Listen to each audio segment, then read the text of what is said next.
One grey morning, Thomas, Percy and Toby were talking in the engine shed.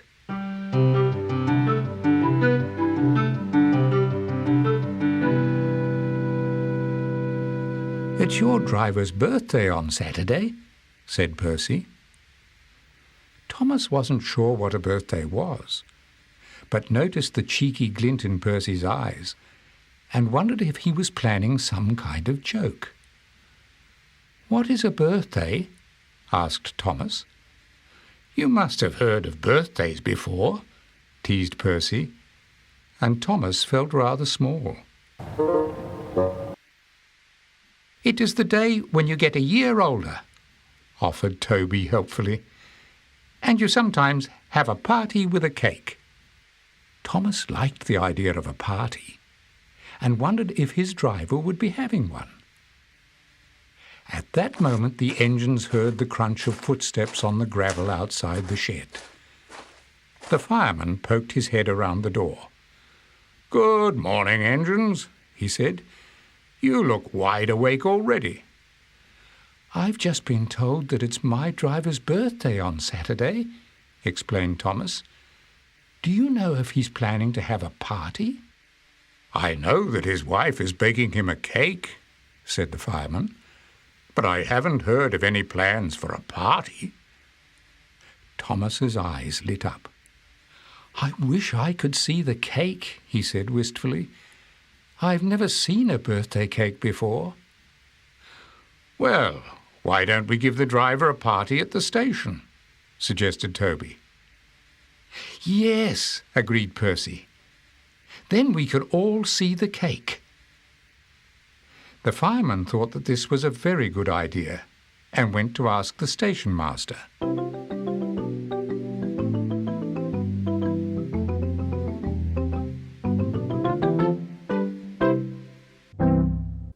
The station master was delighted and said it was a very long time since they'd had a party at the station.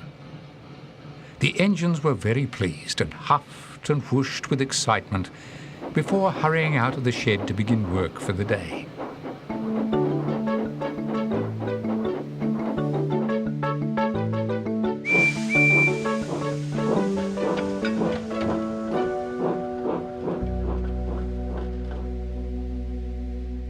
However, Thomas's face soon fell. When he arrived at the station, the fat controller was waiting for him. "Thomas," he said, "I need you to spend some time at the big station. There are lots of trucks that need shunting in the yard, and I know you will do the job perfectly." Thomas tried not to look too upset, because he knew deep down that the fat controller had given him an important job to do. But how was he going to be able to prepare for the party, which was only 2 days away? Thomas left the station feeling gloomy. "Never mind, I've got to do it. Never mind, I've got to do it," he told himself, and made his way to the big station. Thomas didn't like the big station. The tracks were crowded with trucks, all filled to the brim with dirty, heavy loads. Planks of wood were being sent to the mainland for a new monkey house at the zoo, and some stone from the quarry was being taken to Rolf's castle at the other side of Sodor Island to stop one of the walls from falling down. Thomas knew that all of these things were important, but his mind was on the party for his driver. Oh, well, he thought to himself, at least he would be able to start the preparations when he returned home that evening. Not today, however. The fat controller came to Thomas at the end of the day and explained that he would be needed again the next day. Thomas would have to spend the night at the big station.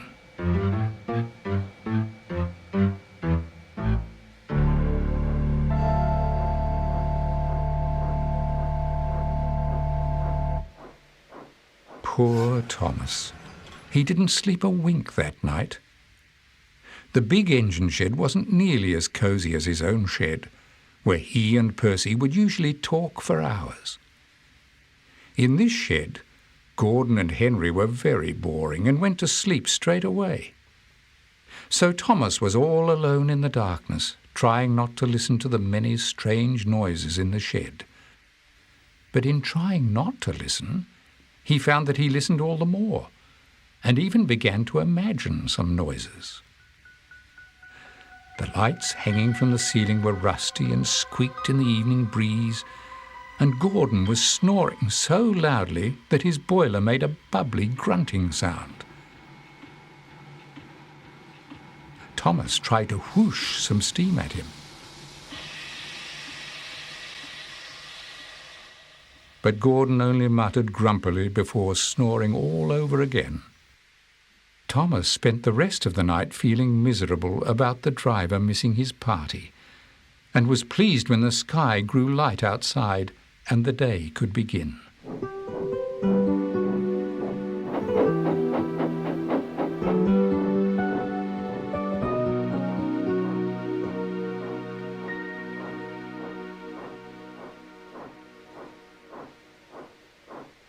Thomas made his way to the yard rather reluctantly the next morning.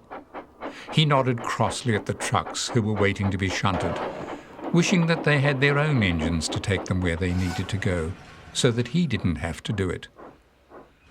"Good morning, Thomas," said the Fat Controller cheerfully. "Morning," replied Thomas gloomily. "What's up, Thomas? You look rather fed up today," said the Fat Controller. "No need to be so glum. You've been working hard, and I'm very pleased with you." "Thank you, sir." Thomas looked a little happier. "But when can I go home?" "Don't worry, Thomas. I know all about your secret," reassured the Fat Controller. "We will get you home in time. In the meantime, come and shunt some of these trucks." Although Thomas was very tired from having had no sleep, he felt much brighter and set off towards the trucks.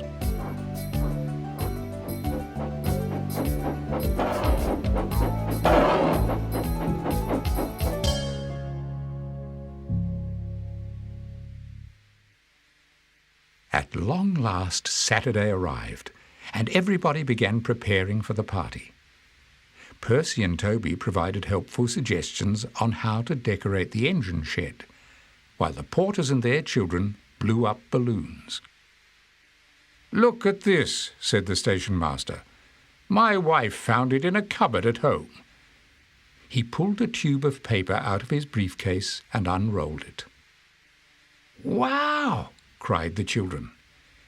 It was a huge banner with "Happy Birthday" written across it in bright colours. "Let's put it on the front of the shed," said the porter. But Percy and Toby thought it would be much more fun to hang it from the ceiling inside the shed, so that they could surprise Thomas and his driver when they arrived and opened the doors. The station master agreed that this was a good idea, so he climbed the ladder to put it up.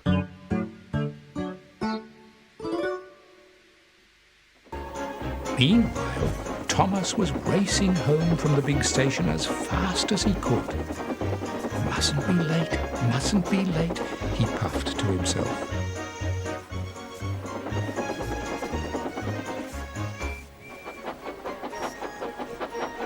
But as he approached the engine shed, everything seemed strangely quiet.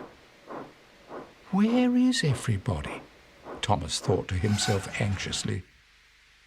All he could see was the station cat, waiting to pounce on some birds, and the station master, who looked as though he was having a tea break. The shed doors were shut tight, and there was no sound, except the distant bark of a dog in the village. Thomas thought this was very odd. Had he come on the wrong day? He was sure they had told him his driver's birthday was on Saturday. Thomas ground to a halt outside the shed door. "That was a good run, Thomas," he heard his driver say as he climbed down from the cab. Before Thomas could reply, the shed door opened and the driver's wife appeared. "Gosh, dear, what are you doing here?" asked the driver in surprise. He noticed that she was wearing her smartest dress. She only ever wore that dress for special occasions. Then he noticed that she was carrying a large box in her arms, about the size of a very big shoebox. What was inside? His wife didn't say a word, but smiled secretly and waited for the driver to get down from the cab. Thomas noticed that some little children were hiding behind the shed door and realized that perhaps something was going to happen after all. "Follow me," said the driver's wife as she turned to walk into the shed. So Thomas and his driver followed behind her.